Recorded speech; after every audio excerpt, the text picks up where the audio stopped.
Ladies and gentlemen, welcome back to MXGP Career Mode. My name is Ninjitsu Evolved and this is part 10, round number 8 of the MX2 World Championship. If you haven't seen previous videos, please subscribe to the channel, go check it out. There's a full playlist with all of this featured as well as other videos that you may find of interest. But I'm going to give you 3 seconds to go away and look at the last round if you haven't had a chance to already. 2, 1. Right, so last time out we were at Maggiore in Italy. First race was a very scrappy opening lap, but then we put in the fastest lap of the entire weekend on the second lap. Basically it took a while to get used to the circuit again. The first race was a nice little feel out. Again, I'm not running practice or qualifying, and I'm not really playing the game when I'm not recording because there's other stuff that I'm playing as well. It's just that I'm confident in my ability on this game that I should be able to at least win the MX2 World Championship, and then we'll see how things go for Season 2. And then the second race, we just absolutely smashed it. Well, we didn't absolutely smash it. The final lap, we pulled out a decent gap, but we were making little mistakes throughout, you know, the first 2 laps. And even though we were leading, we were keeping the field, we're managing to stay very close. The rider standings, we have a 35-point lead over Jeffrey Hurlings. It was a 36-point lead before the Maggiore round. We finished second overall for the Grand Prix and we only dropped 1 point. Alessandro Lupino is third, he's 47 back from us, and Max Anstey's fourth, who is 49 back from us. So the next round is, like I say, round number 8 of the MX2 World Championship from Uddevalla in Sweden. Don't know if I'm pronouncing that right. As per usual, it's all the same options and only automatic gearbox as the assist that we're running. So we're going to jump straight into the Swedish round at Uddevalla here for part number 10 of MXGP Career Mode. So this time I'm going to remember to shut up for the video. Possibly.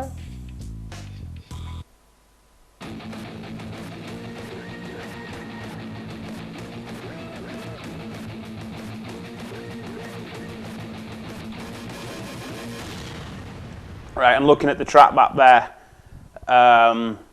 It's not the track that I was thinking of. At least I don't think it is. There's a track that I'm thinking of that I thought this one was when I saw the when I saw where we were. It's either this or it's, I think there's a finish round as well. I don't know. Again, like Beto Carrero, come back to a track I haven't been on in a while and I have no idea where I am. So we'll go, usual deal, straight to the outside gate selection. So we can take a nice run into this first corner and hopefully pick up a few places with the extra speed we can carry around the outside. Here we are, ladies and gentlemen, round number 8 of the MX2 World Championship. The first race of this meeting. Let's go to work.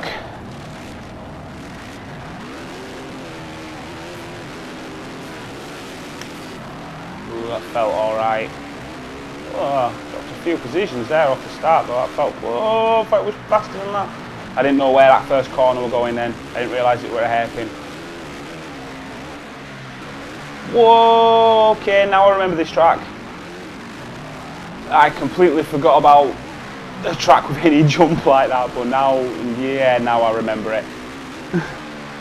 I don't remember the rest of the layout, I remember that jump and how awful it is. Again, it's like the jump at Maggiore over the start-finish line where you've just got to check up on the power. Check up on the power, because if you carry too much speed and too much distance, you're going to come off the bike every time. Steady on Ferris. Bell end. Oh, nearly dropped the... And again, that's another one where you've got to check up on your power, check up on your speed. See, I'm not a fan of tracks like this. I see why people enjoy them, but too many places where you've got to slow down before you get airborne. I'd rather just attack the circuit. That felt quite quick for that little rhythm section. Nice high line. And carry a lot of speed in. See, because the amount of speed that you carry in just forces you wide. Stay left through there so you don't hit that little bump. I don't know how I remember that little bump there. Oh, come on! Okay, I'm convinced that wheeling is now the bike. I am now convinced that all this wheeling is the actual bike and it's not just the tracks that we're on, because it's happening far too frequently. I should really have... oh God, see what I mean? All these corners where you've got to check up before you get anywhere near them. Oh, come on, Golovkin. Absolutely not right. Brake. That was a nice little... oh! So I get the pass done clean and then you just ride into me like an absolute knobhead. 16th place, ladies and gentlemen. Don't want another race where we finish outside the top 10. I'm not having it. Come on.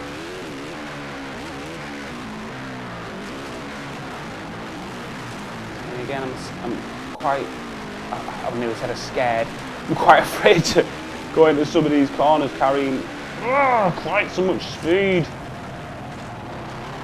Yeah, this may actually be worse than LaSalle at this point, and I didn't actually think we'd get a race like that. I didn't think we'd get anything anywhere near as bad as how LaSalle turned out. But LaSalle turned out better than I expected. It's a good job we have a comfortable lead at the top of the standings, because I think we're going to lose a fair few of them points here, and this championship is going to get a lot tighter. It's going to get tight very quickly.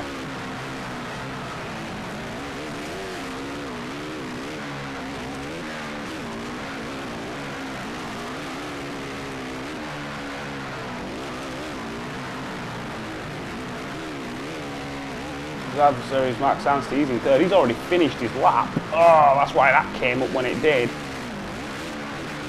We've not even got into the final corner. Fastest lap of the race is a 1:41 as we do a 1:54.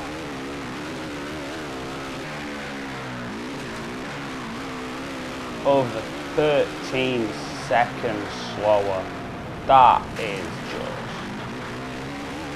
That's just shameful. I've been closer than that on games like Gran Turismo 6, where we've been in multi-class races and I've been in the slower of the classes, and I've been closer to the front than that in online races. Not against AI, forget about AI. I mean against real people, talented people. And on this game I'm 13 seconds slower than the AI. Oh God. Well, I hope I can pull it together for race 2. I really do. This is shocking. Looks like we're going to be missing the podium for only the second time this season. Looks like we're going to be missing it by quite some distance as well. Cannot find a way forward. Oh, and then start pushing because I can see myself getting close, and then I carry too much speed for these stupid jumps.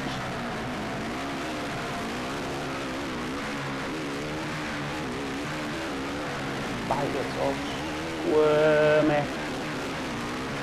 Bylakov's gone down in front of us. Herlings has won, so the guy who's second in the standings is going to take a big chunk of points out of the championship lead.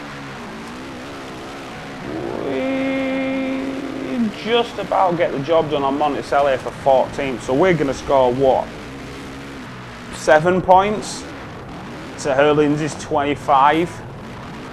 So we've dropped 18 points to this 35-point championship lead. The championship lead has been slashed in half.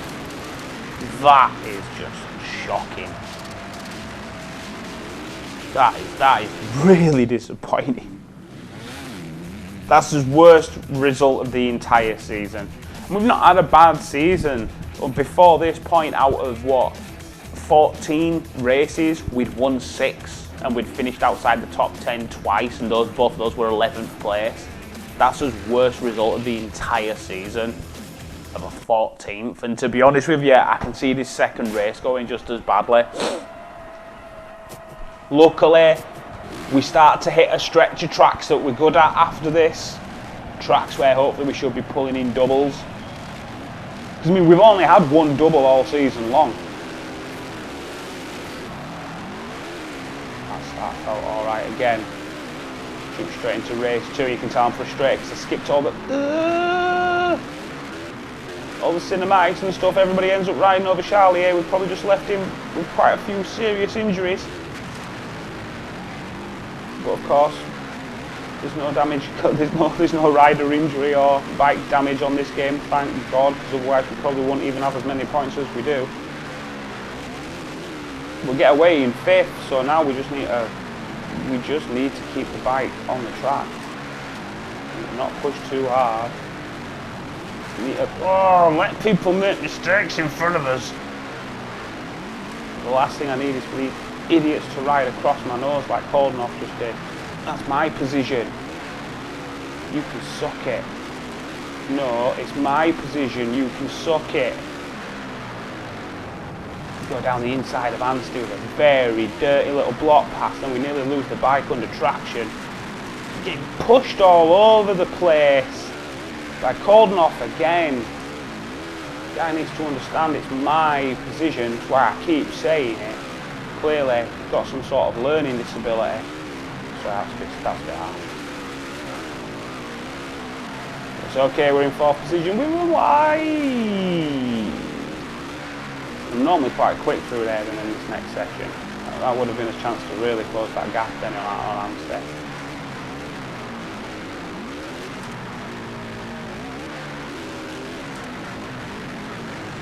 So easy just to cut too much that corner there.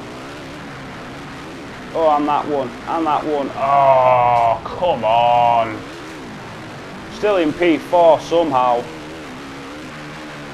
Close the gap down to just over a second. Right, brake at the right point so you land and carry more speed actually over the jump itself.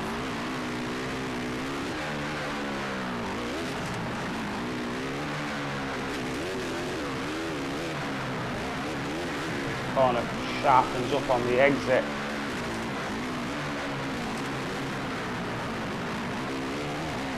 This is deceptively slow, and this corner as well. No point taking chances. Anstey's made a mistake in front. We will slip through into 3rd. We're onto the podium for the 2nd race. Buttron in 2nd. Try and just keep his heads together now. Maybe in 3rd, but Anstey's going to be right there with us.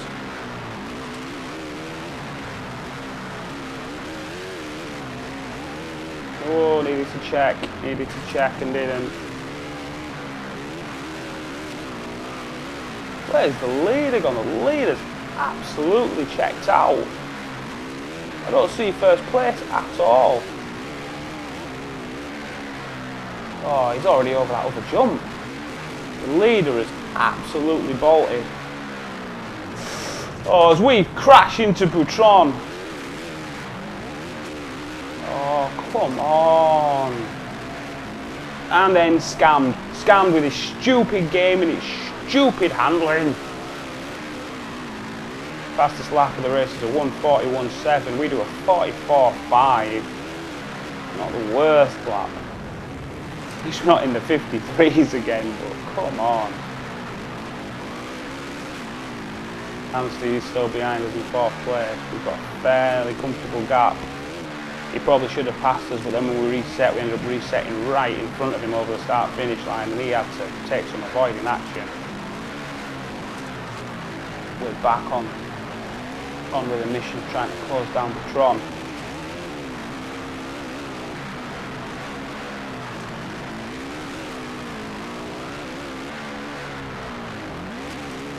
That felt very nice. Didn't brake early enough there though. Needed to scrub more speed before we got airborne. Oh, that felt nice. That felt nice. That's probably going to gain us a bit of time.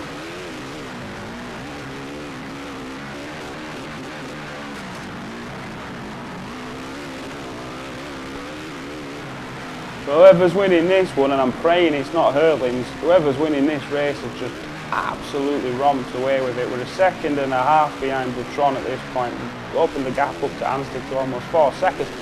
Steaming pass down the inside. He's going to be on the inside with forced to go round. So that's going to give us the inside for the final corner. It was Hurlings who just checked out in front. We put in the fastest lap of the race on the final lap of a 38.7. Where was that all weekend long? Hurlings wins. Hurlings takes a 50-point maximum. We end up second in terms of other championship rivals. Anstey 4th, Lupino in 5th and Charlier in 11th. We end up 6th overall for the meeting, so a decent recovery of those 22 points, but we've lost 21 points of his championship lead to Jeffrey Hurlings, who just absolutely dominated the field all weekend. It's only the second Grand Prix where we've been off the podium. Anstey 2nd overall, Charlier 3rd, and Lupino the only one of his main championship rivals to finish behind us. Finishes down in 7th. So as you can see, the championship lead has gone from 35 points down to 14. That is depressing. We are on 302, Hurlings 288, Anstey 260, Charlier 255, Lupino 254, and then everybody else is pretty much a little bit, you'd be really saying too far back to put in a serious challenge, but yeah, that wasn't pleasant. Yeah, take all my fans away as well, yeah, that's fine. Do what you want, stupid game. Oh, we're seriously gonna need a much better run next time out. Now, luckily, I'm pretty sure that the next track is one that we're normally good at, or one where I'm normally strong. Let's take a look. Oh, K-Gums, I love you. K-Gums in Latvia, next time out, and that is normally a track where I go particularly well. So that will be for part 11 of MXGP career mode. But ladies and gentlemen, I'm going to leave it there after that devastating 14th place in the first race and 2nd in the second race. Surprisingly, we still finished 1 place higher than we did at Liceo, where we finished 7th for the meeting. We finished 6th in Uddevalla. So it's going to be hoping now for a serious recovery. But I'm going to leave it there, ladies and gentlemen. My name is Ninjitsu Evolved, and this has been episode 10 of MXGP career mode. Again, if you've enjoyed this, all the previous videos are available on my channel. Feel free to subscribe, have a look through my channel, see if there's anything that you fancy the look of.